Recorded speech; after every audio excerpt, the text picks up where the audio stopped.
Radio Educación presenta El fin justifica a los medios. De las rotativas a la fibra óptica. Radio, prensa, televisión, internet.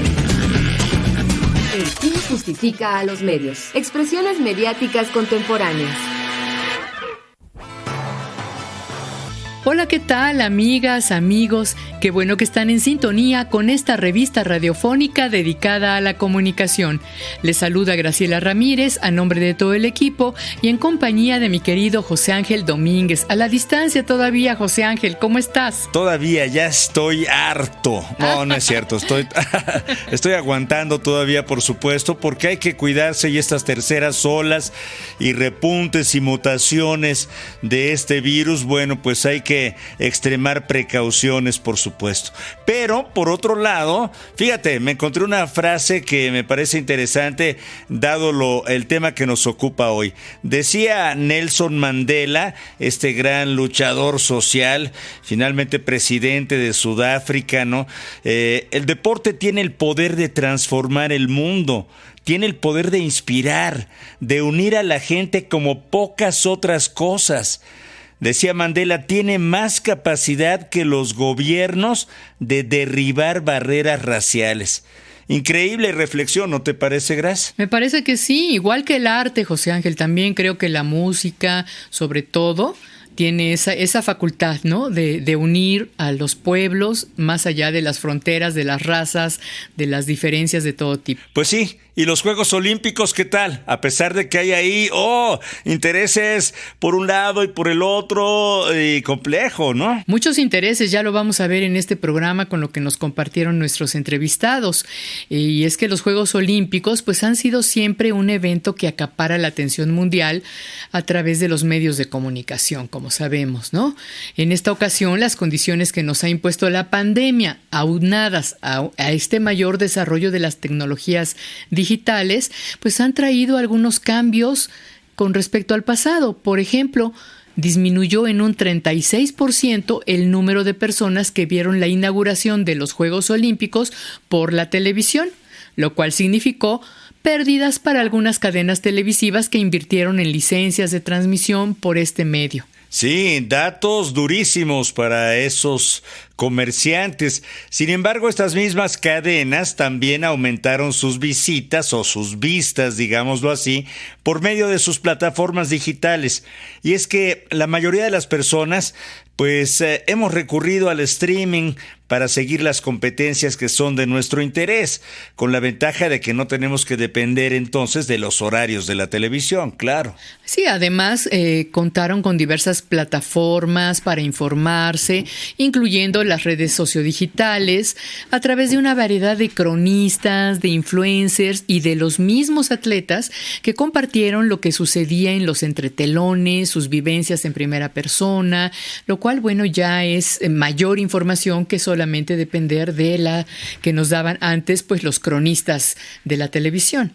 Claro, y en esquemas que han envejecido. Ya escucharemos. Y sobre estos temas relacionados con las Olimpiadas, con el deporte, con la geopolítica, los medios de comunicación, por supuesto, vamos a platicar hoy con Francisco Vidal Bonifaz y con Miguel Ángel Lara Hidalgo. También vamos a ofrecerles nuestro resumen de las noticias de comunicación más importantes de la semana. Les invitamos a que se queden y participen aquí en El Fin Justifica a los Medios.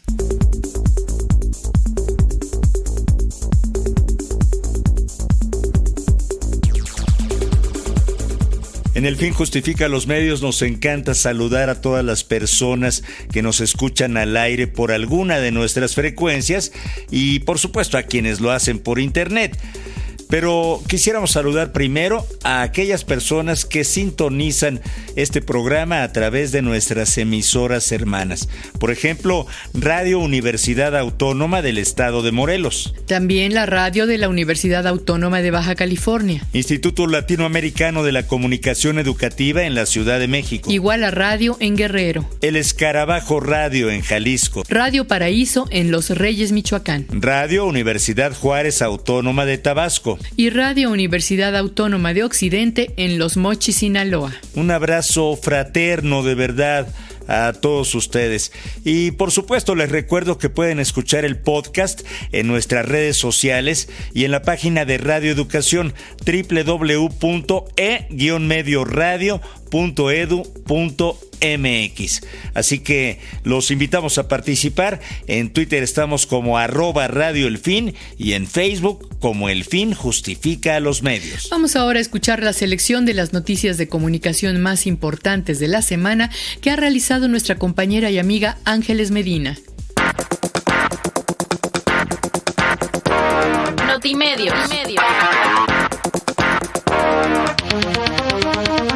Un juez federal rechazó el amparo promovido por Mario Marín Torres, ex gobernador de Puebla, en contra del auto de formal prisión que se le dictó por el delito de tortura contra la periodista Lidia Cacho. Con esta decisión se desecha la solicitud del exmandatario que buscaba que se le permitiera seguir su juicio en prisión domiciliaria en razón de su edad y su estado de salud. Por otra parte, un tribunal colegiado con sede en Quintana Roo resolvió no procesar por este mismo caso al empresario Kamel Nasif. Las magistradas Elina Avante y Graciela Bonilla exoneraron al empresario con base en el hecho de que ningún policía de Puebla procesado por este caso declaró haber recibido órdenes para torturar a la periodista. Sobre esta resolución, la periodista Lidia Cacho aseguró que desde el gobierno federal y el Poder Judicial de la Federación todavía hay intereses que operan a favor de la delincuencia organizada. Dijo que con el criterio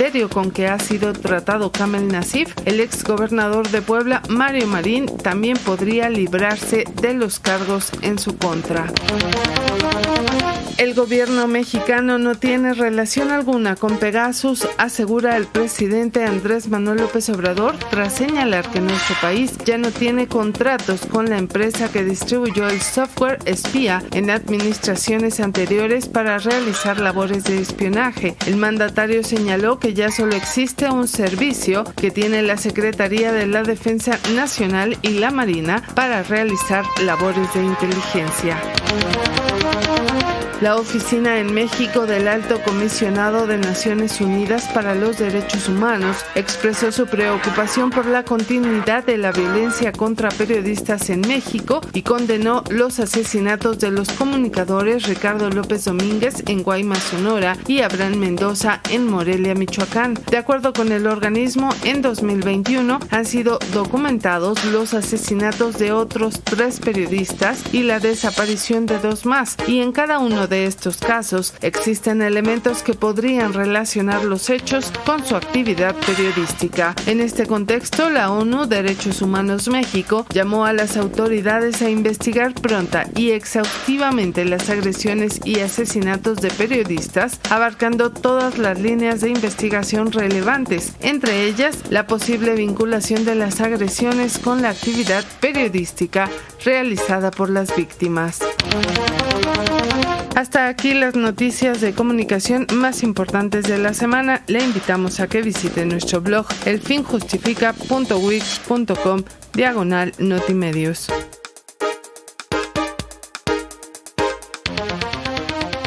Y vaya que hay noticias que comentar, que reflexionar, que aterrizar. Por eso le invitamos a consultar Notimedios en la página de Facebook El Fin Justifica a los Medios o en el blog elfinjustifica.wix.com/Notimedios.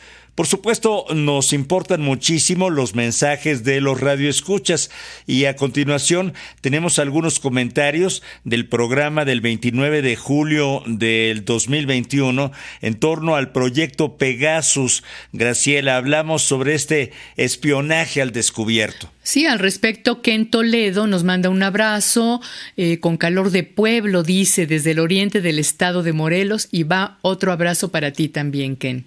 Lorenzo Sánchez, hola, buenas tardes. Solo decir que los dos gobiernos fascistas últimos que hemos sufrido dan asco por cobardes, miserables, da una rabia e indignación tremenda. ¿Qué más se puede decir y sentir? Gracias por el programa, les abrazo fuerte, dice Lorenzo Sánchez. Gracias, Lorenzo. Va un abrazo para ti también.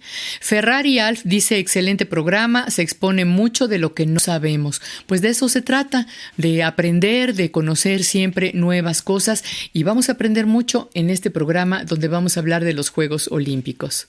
Así que participe, quédese con nosotros en El Fin Justifica los Medios. En Twitter, le recuerdo, @Radio El Fin. En Facebook, El Fin Justifica a los Medios. Continuamos. La entrevista.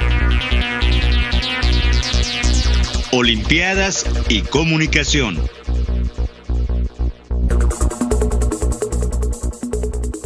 La 32ª Olimpiada de la época moderna, celebrada en Tokio este año, ha sido una Olimpiada muy singular.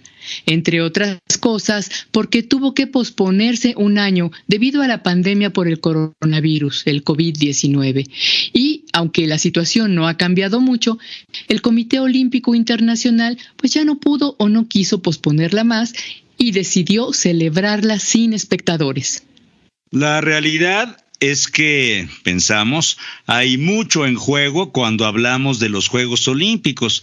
No solo la cuestión de la preparación de los atletas, cuestiones de geopolítica inclusive, el negocio también, que significa la difusión en los medios de comunicación, por ejemplo. Miles de millones de dólares se juegan en contratos con las televisoras, con las cadenas de radio y también, por supuesto, ahora con las plataformas digitales, que en esta ocasión desde luego que han ganado muchísimo terreno.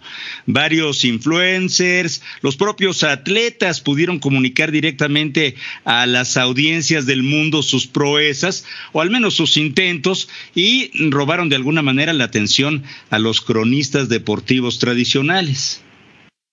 Pues sobre esto vamos a platicar con nuestros invitados. El doctor Francisco Vidal Bonifaz, él es economista de la UNAM con maestría en periodismo económico en la Escuela de Periodismo Carlos Septién García y doctorado en historia económica por la UNAM. Es profesor en la Facultad de Ciencias Políticas y Sociales y editor de La Rueda de la Fortuna. Ha sido también consultor de varias empresas periodísticas. Bienvenido, Francisco. Muchas gracias por estar con nosotros. Gracias a ustedes, gracias Graciela, José Ángel. Un placer, gracias por tu tiempo. Miguel Ángel Lara Hidalgo, él es licenciado en comunicación, candidato a maestro en antropología social por la Universidad Iberoamericana. Misma universidad donde es profesor en los departamentos de comunicación y de estudios empresariales. Es el presidente de la red de investigadores sobre deporte, cultura física, ocio y recreación, y también consultor en comunicación estratégica para diversas empresas deportivas. Miguel Ángel, muchísimas gracias por tu tiempo, lo agradecemos mucho. ¿Qué tal? Muchas gracias. ¿Cómo les va? Buenas tardes. Un placer estar con ustedes. Dirían ustedes, amigos, yo iniciaría preguntándole y preguntándonos, me lo he preguntado yo mismo, si ha cambiado la forma en que las audiencias vemos los Juegos Olímpicos. Francisco, ¿te gustaría arrancar? Pues yo creo que sí, porque ahora muchos los vemos a través de internet, ¿no? Antes, los Juegos empezaron a transmitirse sistemáticamente desde Londres, 1960, a través de la tele. Ya en 64 empiezan las transmisiones por satélite. 68 son los primeros Juegos Olímpicos que se ven a color. Pero en los últimos años, al igual que prácticamente todos los contenidos, están migrando rápidamente hacia internet, ¿no? Yo, la verdad, casi no he visto nada en televisión y lo he visto las cosas en internet. Creo que ese es un cambio muy importante. Sí, totalmente. La televisión ha ido quedando de por sí un poquito rezagada y pues también las plataformas digitales nos permiten pues escoger el momento en que nosotros queremos ver y no estar dependiendo de los horarios en que la televisión nos quiere mostrar los contenidos, ¿no? En este caso, en cuanto a su difusión, ¿cuáles han sido las modalidades? Sabemos que la televisión perdió mucha audiencia. Se sabe que la inauguración de las Olimpiadas fue vista por muy poca gente en comparación con las Olimpiadas anteriores. Se disminuyó algo así como un 35%. ¿Qué particularidades han tenido estas Olimpiadas en cuanto a su difusión? Evidentemente hay una evolución en términos de la cultura mediática, ¿no? Y en términos de la ecología mediática, no solamente de cómo se ve y los hábitos de consumo de un deporte, sino para qué se ve. Y en un entorno digital, pues también tiene mucho que ver la movilidad, ¿no? Hoy hemos pasado de aquel paradigma McLuhiano, el medio es el mensaje, al mensaje soy yo. ¿Qué quiere decir esto? Para mucha gente, yo ya no lo considero así, y por supuesto hay estudios que lo empiezan a avalar, entre ellos el de la Asociación Mexicana de Investigadores de la Comunicación, que no es que McLuhan esté quedando atrás, ¿no? Pero hoy día el mensaje soy yo tiene no solamente una directriz de fuerza personal, sino una directriz de apreciación de cada deporte, ¿sí? La aldea digital hoy nos permite cruzar muchísimos mensajes, ¿no? Hoy nos permite hablar de un punto de vista y hoy nos permite multicruzar decenas de millones de interacciones sobre un deporte, sobre un deportista, sobre una noticia de ese deportista, ¿no? Lo cual nos ha llevado también hoy a construir un paradigma de las fake news. Y en este sentido, hoy justamente no solamente hay que hablar de audiencias, sino de un aumento en la capacidad para que esas audiencias lo vean. Es decir, la capacidad de servidores, ¿no? La capacidad de quintillones de bytes, porque hoy hablamos de quintillones de bytes, ¿no? Hay 58 billones de interacciones tan solo en Twitter sobre los Juegos Olímpicos. 58 billones de interacciones. ¿De qué nos habla eso? De que justamente hoy las audiencias de Internet con dispositivos móviles tienen esa capacidad comunico-metodológicamente espacial, construyen esa ingeniería social sobre el mensaje, ¿no? Sobre el mensaje soy yo y ya no sobre el medio es el mensaje. Porque ahora el mensaje soy yo te permite interactuar incluso con los comentaristas, entre comillas, especialistas en deporte, lo cual le da al deporte una multidisciplinaridad muy, muy interesante en términos de audiencias. Pero también esta democratización también conlleva ciertos riesgos, ¿no?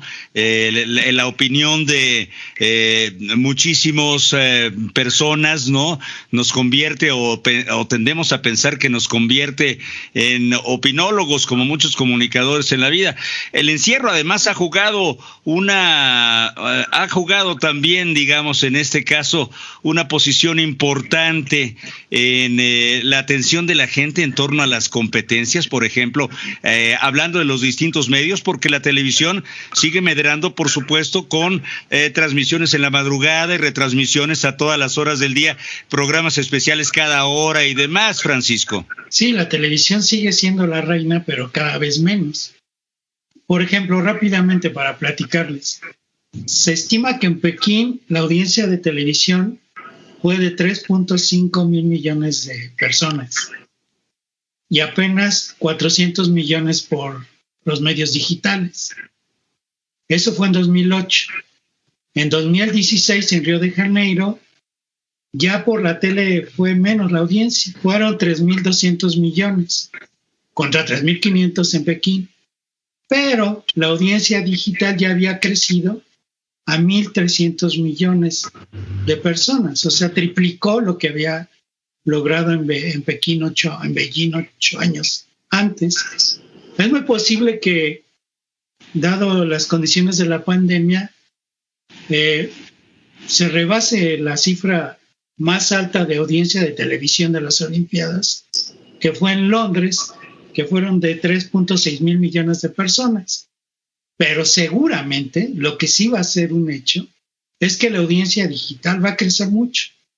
En una de esas llegamos a 1.800, 1.900, 2.000 millones de personas. Y si sigue esta tendencia, la audiencia digital en 10 años va a rebasar a la televisión. Con otro dato muy curioso, ya hay países donde ni siquiera se venden derechos para la radio. En las Olimpiadas, yo no sé si han intentado oír eventos olímpicos en radio en México. Yo lo he intentado y no sé dónde oírlos.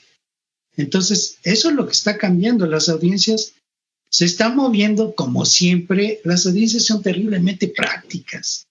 No responden a inclinaciones teóricas de ningún tipo. Son muy prácticas a lo cómodo, a lo que tienen acceso, a lo que es barato, no les cobra. Y el medio digital tiene todas esas virtudes. Lo único malo es que también hay mucha basura, ¿no? Francisco, y bueno, sabemos que la difusión de las Olimpiadas, de deportes como el fútbol, reporta grandes ganancias a las empresas de comunicación. ¿Cómo se ha reacomodado ese negocio a nivel global y en México? ¿Quiénes son los que tienen los derechos para difundir estas competencias? ¿Cómo se están moviendo estos negocios entre los medios tradicionales y las plataformas digitales? Es muy curioso porque el COI, el Comité Olímpico Internacional, asigna los derechos por regiones y las compañías que adquieren estos derechos los pueden revender. Por ejemplo, para el caso de América Móvil, que es la empresa de Carlos Slim, la dueña de Telcel y de Telmex, tiene los derechos para estos juegos exclusivos de transmisión digital como en una veintena de países de América Latina, incluyendo México. También tiene derechos exclusivos para unos 10 de televisión de paga para 10 países. No está México. Aquí en México, América Móvil tiene derechos no exclusivos, es decir, los comparte con otro. Y los derechos de la televisión abierta están en TV Azteca, Televisa e Imagen. Así está repartido. Pero, por ejemplo, hay regiones de Estados Unidos, todos los derechos son de NBC. En Canadá, todos los derechos son de una corporación pública, de la Canadian Broadcasting Corporation, que se llama también Radio-Canada, tiene un nombre un poco largo, y todos es una red pública. En Brasil es Grupo Globo, que es un grupo privado, y así. Por darles un ejemplo a mí me llamó mucho la atención, en Europa, salvo en Francia y en Reino Unido y en Rusia, en todos los demás países de Europa, los derechos de las Olimpiadas por todas las plataformas, televisión abierta, televisión de paga, internet y los sistemas que solo se mueven en telefonía móvil, todos esos derechos para Europa, excluyendo los países ya mencionados, fueron vendidos a Discovery, esta empresa que hace que produce canales de televisión de paga. Discovery tiene los derechos para Europa. Y así, dependiendo de la región, se van moviendo los derechos. Claro. Bueno, pues son muchos miles de millones de espectadores y, por supuesto, de dólares, Miguel Ángel Lara, ¿no? ¿Cuáles dirías tú que han sido en México las vías preferidas por las audiencias para ver las Olimpiadas? A lo mejor la inercia nos lleva a seguir viendo el Canal de las Estrellas o Azteca. Hay un nuevo competidor, como decía Francisco, que es Imagen, que está también trabajando ahí. ¿O dirías que ya hubo una mayor audiencia a través de las plataformas digitales? Todavía no llegamos a ese punto, ¿verdad? 2 millones de personas diarias, ¿sí?, que se convierten en un buffer de CRMs, de apps, ¿no?, de Ads Connecting, ¿no?, de Anonymous Web Visitors, de analíticas y pruebas, ¿sí?, te dan la métrica de que hoy las audiencias son 100% digitales, casi 100% digitales, ¿sí? Pasa no solamente por la transmisión, pasa también por, digamos, ¿cómo lo diré correctamente? Por el envejecimiento, digámoslo así, del discurso deportivo. Hay muchos narradores deportivos que no han cambiado su discurso, ¿no? Que siguen mirando, digamos, el deporte desde donde ellos crecieron, que es la televisión o la radio, y este envejecimiento del discurso ya no hace clic en los millennials. Les ha costado trabajo incorporar a las mujeres a estas narraciones también, y no están del todo contentos estos esquemas que no terminan de cambiar, ¿no? Pero eso es, a ver, allí estamos entrando a un terreno de la agenda de género, que también es muy importante en los medios. Si hay una estructura machista, es en los medios de comunicación. Absolutamente y total, ¿eh? Aquí no hay perdón para nadie, para los hombres, ¿no? Pero ese es un tema de género. Estamos hablando de un tema de las audiencias y cómo comunicar estas situaciones, ¿no? Hablar justamente del consumo digital hoy es mucho más importante que hablar de la televisión.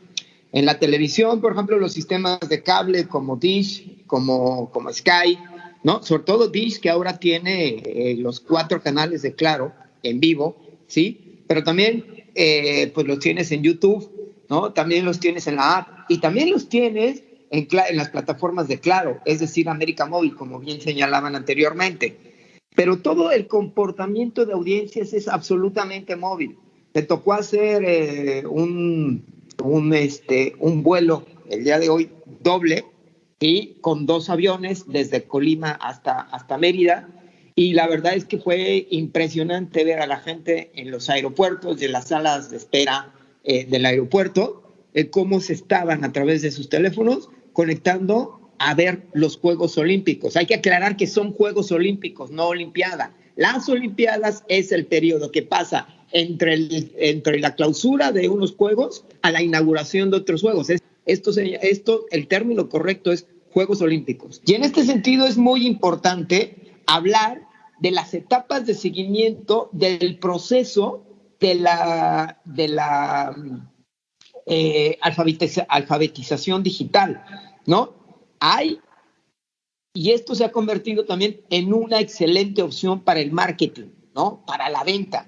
Hoy se reporta muchísimo más venta en las plataformas digitales para las empresas que en la televisión. Y la televisión ha tenido que migrar sus contenidos hacia las plataformas digitales, ¿sí? Algunos con éxito, otros manteniendo ciertas fórmulas desvencijadas, esa es la palabra, ¿no? Como los programas nocturnos de TV Azteca y de Televisa, que siguen manteniendo ciertos parámetros, disparando quizá a otro tipo de audiencias, cuando ese tipo de programas, lo dicen los ratings, ya no obedecen a parámetros de consumo, obedecerán a ciertas costumbres, pero no a parámetros de consumo. Los parámetros de consumo están en las plataformas digitales, y esto es muy importante porque no deja de ser evidentemente un negocio. El negocio es primero, y al ser el negocio primera hay que escuchar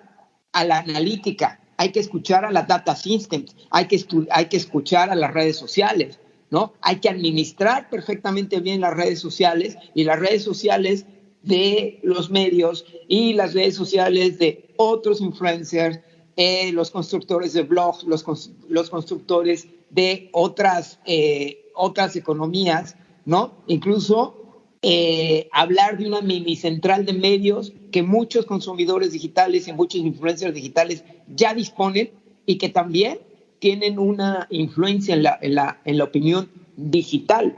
Evidentemente es un consumo por edad, es un consumo por costumbre, ¿no? Quienes se quedan, digamos, en las plataformas de televisión son aquellas personas que crecieron y nacieron con esos discursos, que todavía creen en Toño de Valdés, que todavía creen Enrique Garay, ¿no? Sí, y que no me escuche Toño de Valdés, buen amigo, ojalá escuche Radio Educación, pero en este sentido hay un modelo de comunicación que se quedó en el tiempo y que no está gustando a las audiencias digitales. Entonces, es como si integraras un carrito de compras, ¿no?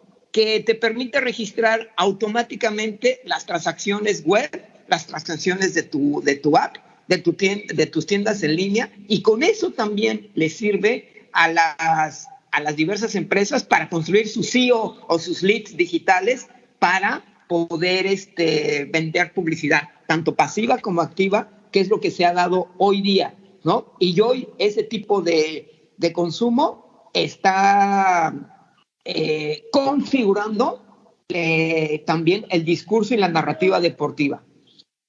Es claro que las empresas, las grandes empresas siguen teniendo pues la mayoría de la audiencia. Sin embargo, pues Internet ha permitido que surjan otro tipo de medios, digamos, más independientes, que están entrando al juego.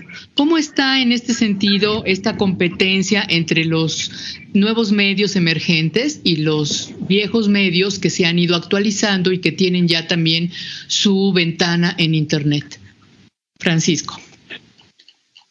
Yo creo que el asunto de los Juegos Olímpicos y de los campeonatos mundiales de fútbol es tan relevante que es donde los medios marginales o nuevos no es tan fácil que entren. Más bien son las viejas compañías que utilizan todas las plataformas para emitir los juegos, los partidos, las competencias.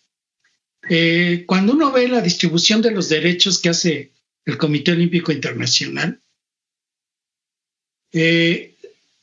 se le da prácticamente todo a un grupo muy pequeño de empresas. Por ejemplo, Oriente Medio, un grupo que se desprendió de la cadena Al Jazeera, catarí, que ahora se llama Bain Media Group, es un grupo catarí, tiene los derechos para todas las plataformas, para todos los idiomas, en 20 y tantos países de Medio Oriente y Norte de África.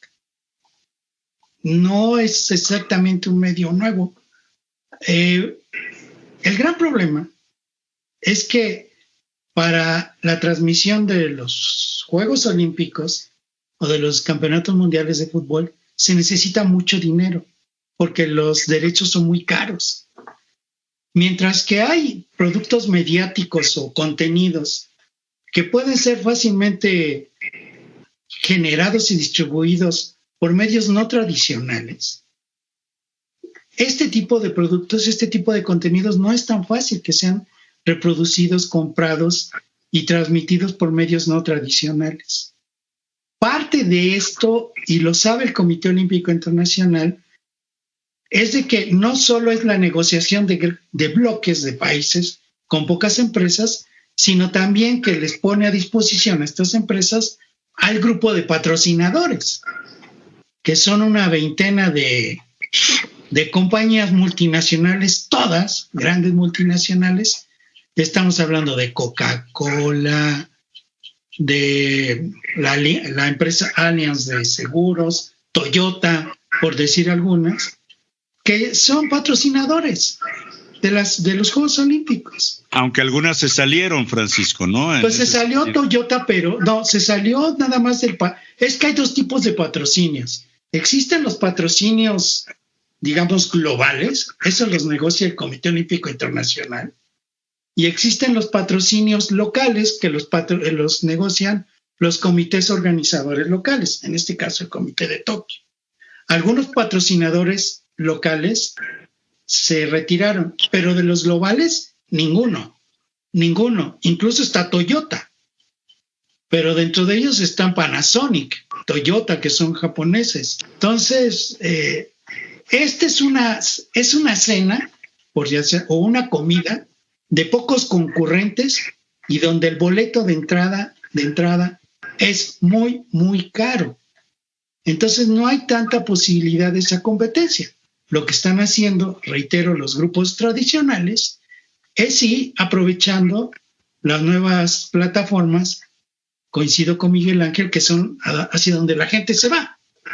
Yo ahorita estaba haciendo cuentas y decía, bueno, si el 10% de rating lo tuvieran los Juegos Olímpicos en la televisión mexicana, que se me hace un rating altísimo a estas alturas del campeonato, serían 3 millones de hogares.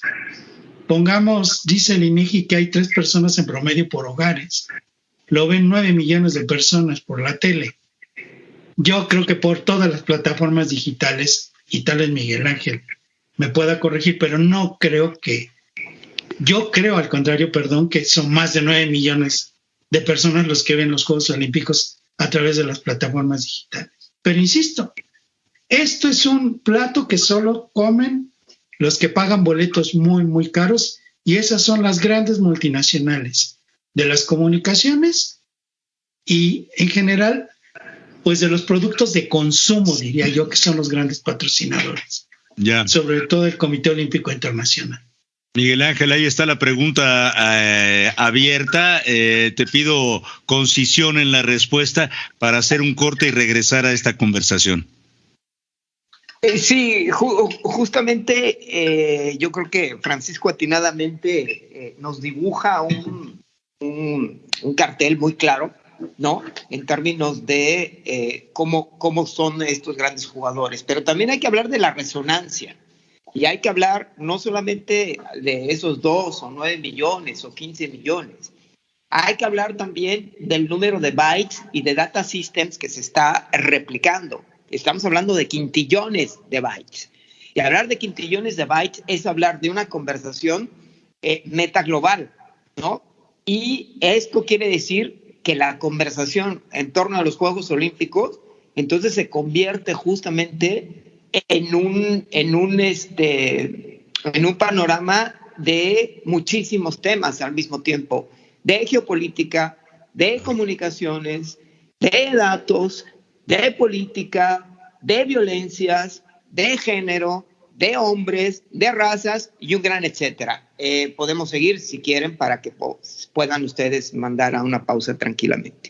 Te lo agradecemos infinitamente y te agradecemos tu claridad, por supuesto. Esto es El Fin Justifica a los Medios. Le invitamos a participar a través de nuestras redes sociales. No sé si usted, el día que grabamos este programa, fue el día del Juego de México, si estuvo usted con el corazón en vilo cuando el equipo mexicano disparaba estos penaltis, o si se indignó también cuando se enteró de que los uniformes de las jugadoras de softball habían terminado en la basura. Pero le invitamos a comunicarse con nosotros aquí en El Fin Justifica a los Medios. Entra en comunicación mandando un correo a elfinjustifica@yahoo.com.mx. Y por supuesto a través de Facebook nos encuentras como El Fin Justifica a los Medios y en Twitter como @radioelfin. Haz tuyo este espacio dedicado a la comunicación. Estamos en El Fin Justifica los Medios con el tema Juegos Olímpicos y Comunicación. 2 especialistas de primer nivel nos acompañan, Francisco Vidal Bonifaz y Miguel Ángel Lara Hidalgo. Y hablábamos de temas que se cruzan en distintos ámbitos. No solo es lo social, no solo es lo deportivo, por supuesto, sino también está lo político, lo comercial, lo simbólico, inclusive, mi querida Graciela. ¿Tú te gustan los Juegos Olímpicos? ¿Los ves? ¿Los disfrutas? Pues sí, claro que sí me gustan, pero he de confesarte que en esta ocasión los he visto menos que en otras ocasiones, que bueno, pues los veía por la televisión, ¿no? Ahora, pues como que me ha costado un poco de trabajo encontrarlos, pero tengo la impresión de que ahora son más que nada un éxito comercial. Creo que si estábamos pensando que toda esta situación de la pandemia iba a traer grandes pérdidas a las grandes cadenas de comunicación, pues estábamos equivocados, ¿no? En realidad creo que ahora es un negocio más grande que antes, ¿no es así? Al menos en términos de la venta de derechos, sí es un gran negocio. Por ejemplo, todos los que están transmitiendo los los Juegos Olímpicos, sea por vía radio, televisión de paga, televisión libre o internet, pagaron $3,000 millones. Ese es el estimado que hay del pago de los derechos. Nunca se había pagado tanto dinero por transmitir los Juegos Olímpicos. En realidad, los grandes cobros empezaron por ahí de los 80s. Para que tengan una idea, en Moscú solo se pagaron $88 millones de derechos, muy poquito. Empieza a crecer en Los Ángeles. La primera vez que rebasan los $1,000 millones es en Sydney, en 2000, y ahorita ya el estimado inicial puede ser menor, porque quién sabe cómo quedaron las cuentas finales, pero el estimado inicial de Tokio son $3,000 millones. Nunca se había pagado tanto en televisión por los Juegos Olímpicos, los derechos. Esto evidentemente, los que compran los derechos pagan esto porque van a vender la publicidad y se van a poder financiar esto y van a obtener ganancias. Así es de que sí, efectiva, es un muy buen momento para impulsar la recuperación económica de los medios. Para que tengan una idea, pues esos $3,000 millones deben ser como más o menos la mitad de todos los ingresos que generan los Juegos Olímpicos, unos Juegos Olímpicos, porque también hay el programa de patrocinio, tanto mundial como nacional, la venta de boletos, que ahora ya no se hizo, y las licencias de productos con símbolos olímpicos, con las mascotas olímpicas. Pero lo más importante son los patrocinios locales e internacionales y el programa de derechos de televisión. Y yo creo que a pesar de todo va a ser un buen negocio para estas empresas. No sé si salgan bien las cuentas en otro sentido para Tokio, porque es tradicional que las empresas ganan, pero las ciudades pierden, ¿no? Las sedes pierden, sí. Sí, ya tiene muchos años eso. Desgraciadamente así ha sucedido en la historia reciente y sin embargo muchas de estas empresas de las que hablas están intentando hacer el crossover, ¿no? Porque no solo son dueños de medios, sino también de plataformas digitales y hacen comercio digital también con estos contenidos. Pero hablaba Miguel Ángel Lara de algo que es muy importante, yo creo que, y es el Big Data y el manejo de estos quintillones de datos y cómo se entrecruzan y cómo entonces funcionan. Muchas personas, muchos analistas lo han dicho. Ahí está el negocio de la Internet, en cómo se maneja estos datos globales y cómo se diseñan publicidades, noticias, se manipula la opinión. En fin, una serie de cosas positivas, pero también muy negativas que existen en estas redes sociales que nos ha tocado atestiguar y asombrarnos y comprender. Miguel Ángel, ¿qué dirías? Mira, yo diría y quiero compartir con ustedes para ordenar un poquito de lo que aquí se está platicando, ¿no? Quiero puntualizar dos cosas y enmarcar, contextualizar sobre todo los atinadísimos comentarios de Francisco. Y créeme, Francisco, muy agradecido porque te escucho y estoy aprendiendo en 2 segundos, lo cual es un agradecimiento total. Vamos a poner entonces en claro una categoría que los estudiosos del deporte han venido creando desde Miquel de Moragas, desde los años 80, cuando desde la Universidad del Barcelona él le dio la categoría de mega evento deportivo, tanto a Juegos Olímpicos como a Mundiales de Fútbol. Podemos definir un mega evento deportivo por su periodicidad, porque es cada 4 años, por su atractivo mediático, porque evidentemente acapara una atención multimediática, por su enorme carga simbólica, por su enorme carga política, por su enorme carga económica y por su desarrollo deportivo, porque los Juegos Olímpicos significan en sí mismos varios mundiales de lo que me quieras decir, de natación, de fútbol, de gimnasia, de ciclismo, en 2 semanas, ¿no? Significa un gran slam de tenis, ¿no? significa un campeonato de béisbol, de softball, a nivel mundial. Imagínate lo que significa entonces la carga para una ciudad. Hoy los Juegos Olímpicos están rebasados justamente en las capacidades de la ciudad de sede. Miquel de Moragas lo anticipaba, ¿no? En su libro Medios de Comunicación y Juegos Olímpicos, cuando él decía que los Juegos Olímpicos podrían ser el detonante de muchas situaciones políticas. Pongo el ejemplo de Atenas 1994, que desata justamente la crisis del euro años después, porque es tanta la carga fiscal, tanto la carga económica, ¿sí?, que la crisis de los Juegos Olímpicos de Atenas desató justamente la crisis europea, que después vino en una crisis, en una burbuja inmobiliaria, que pasó por España, que pasó por Rusia, que pasó por Irlanda del Norte, que pasó por Inglaterra, que pasó por un montón de países, ¿sí? Y vean, ahora Atenas sigue completamente quebrada, ¿no? Pagando esos Juegos Olímpicos. El primer mega evento que salió con pérdidas fue en 1976 en Montreal.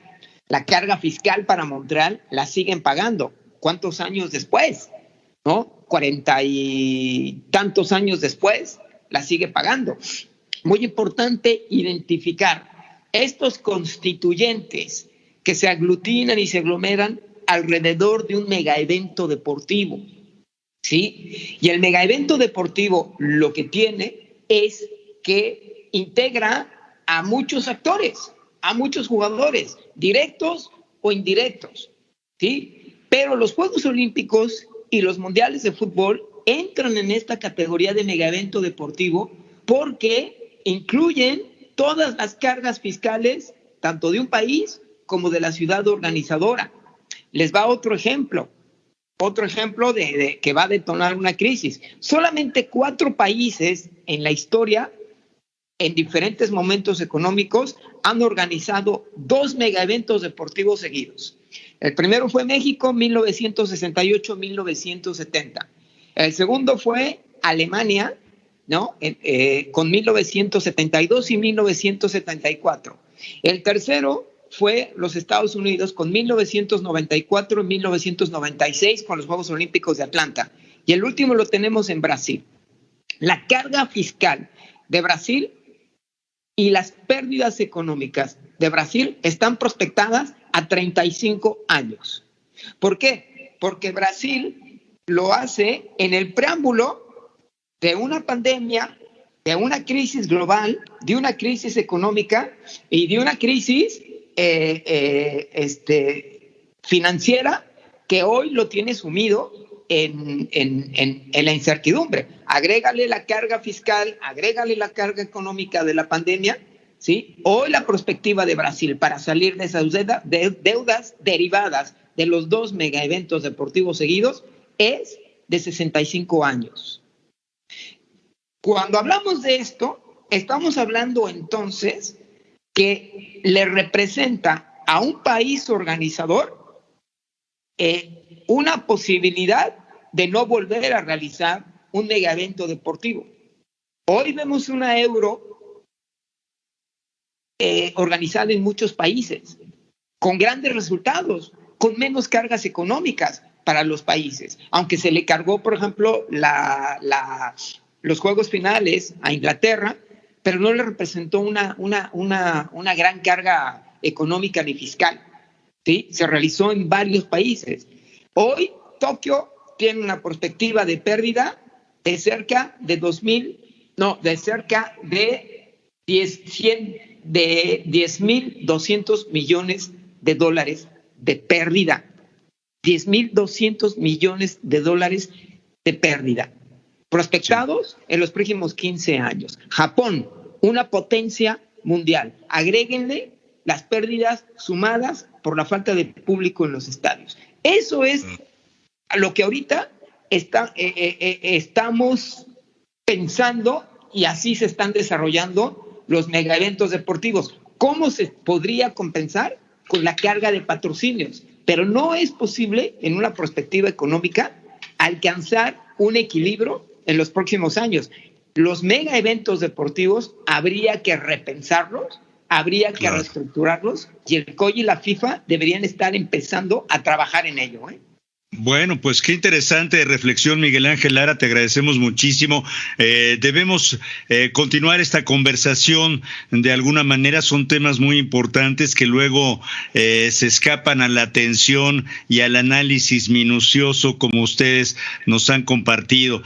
Finalmente, en un minutito, Francisco, te diría, bueno, ¿cómo te gustaría cerrar esto, no?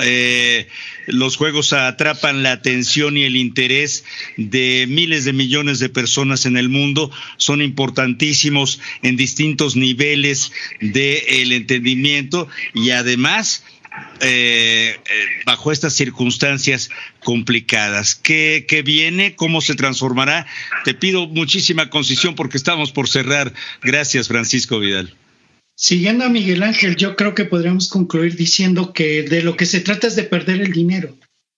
O sea, el circuito financiero está diseñado para que lo paguen los contribuyentes y ganen los grandes patrocinadores, las grandes televisoras y los grandes vendedores de mercancías. Así están diseñados. No creo que cambie eso. Y para darles una cifra, 10,000 millones de dólares iba los gastos de Tokio y no iba a tener más allá de unos 4,000 millones de dólares, no, 2,000 millones de dólares de ingreso, 3,000 la ciudad con los Juegos Olímpicos. Quiten la venta de boletos, que son unos 500 millones de dólares, van a quedar con 2,500, la pérdida va a ser neta de 7,500.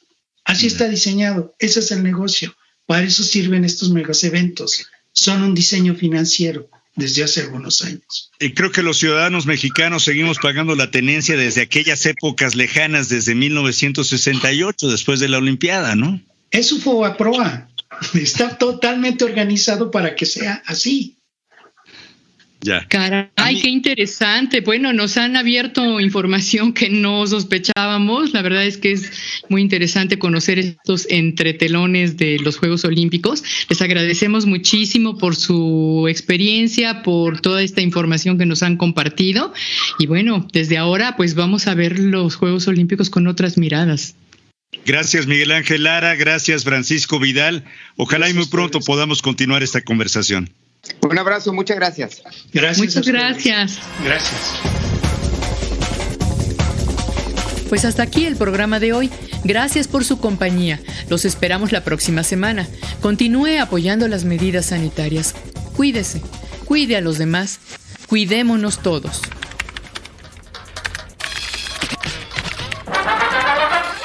Radio Educación. Presentó. El fin justifica a los medios. Expresiones mediáticas contemporáneas. El fin justifica a los medios. Trabajamos para usted Luis Oropesa, Miroslava Jasso, Ángeles Medina, Alexia Cervantes y José Ángel Domínguez en una producción de Graciela Ramírez, por supuesto, para Radio Educación.